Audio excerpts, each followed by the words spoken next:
What joy.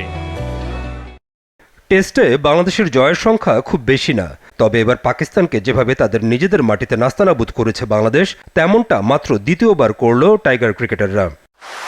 দলের test পরিসংখ্যানে বাংলাদেশের এটা ঘরের বাইরে তৃতীয় টেস্ট সিরিজ জয়। টাইগার দল প্রথম টেস্ট সিরিজে জিতেছিল 2009 সালে ওয়েস্ট ইন্ডিজের বিপক্ষে। এরপর 2021 সালে জিম্বাবুয়ের বিপক্ষে বাংলাদেশের সিরিজটা ছিল 1 ম্যাচের, যা জিতেছিল লাল সবুজ ক্রিকেটাররা। এরপর এবার জয় পাকিস্তানের বিপক্ষে। 250টিরও বেশি ডিজাইন অপশন নিয়ে ওয়ালটন স্মার্ট ফ্রিজ, বোঝে আপনার প্রয়োজন। অর্থাৎ 2 ম্যাচের টেস্ট সিরিজে এটা বাংলাদেশের দ্বিতীয় জয়। প্রথমটা হয়েছিল 2009 সালে, পরেরটা 2024-এ এসে এ যেন নতুন বাংলাদেশের জন্মে উজ্জীবিত হয়ে নতুন ক্রিকেট সাফল্য। ঘরের বাইরে বাংলাদেশ এ পর্যন্ত ম্যাচ খেলেছে 68টি, জিতেছে 8টি এবং হেরেছে 55 ম্যাচ।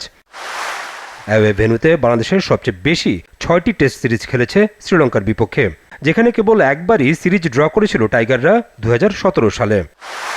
এছাড়া বাংলাদেশ 5টি করে সিরিজ খেলেছে ওয়েস্ট ইন্ডিজ, জিম্বাবুয়ে ও নিউজিল্যান্ডের বিপক্ষে। উইন্ডিজদের 2 ম্যাচের টেস্ট সিরিজে হারালেও জিম্বাবুয়ের বিপক্ষে সেই অর্জন নেই টাইগারদের। আর নিউজিল্যান্ডের বিপক্ষে 5 সিরিজে বাংলাদেশের জয় মাত্র 1টি ম্যাচে। 2022 সালে মাউন্ট মঙ্গানুয়ের সেই ম্যাচটা দারুণ পারফরমেন্সে জিতেছিল টাইগার দল।